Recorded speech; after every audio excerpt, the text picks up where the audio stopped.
এটা হচ্ছে মেইন সমস্যা।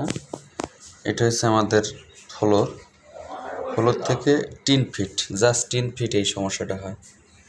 এবং এর পিছনে একটা মেজর কারণ, সেটা হচ্ছে এতদ অঞ্চলের সবচেয়ে পুরান বিল্ডিংয়ের ভিতরে এগুলো, অনেক পুরানো বিল্ডিং, সেইটা। আর আউটসাইডে বৃষ্টির কারণে পানি জমে, সেটাও একটা কারণ।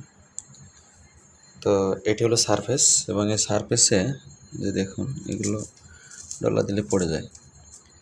তো এর সবচেয়ে অ্যাপ্রিপিটের সমাধান ছিল প্লাস্টার করে ফেলা। তারপরও যেহেতু একটা লং খরচের বাজেট, যার কারণে মালিক দ্রুত সমাধানের জন্য আমরা সিএম ফ্লেক্সিবল 2K সাজেস্ট করব এখানে। আশা করি আমার ঊর্ধ্বতন বস ওয়াটারপ্রুফিংয়ের যে দায়িত্বে আছেন, ওনার সাথে এইমাত্র কথা হলো, আসিফ বসের সাথে। তো ভিডিওটা পাঠালাম।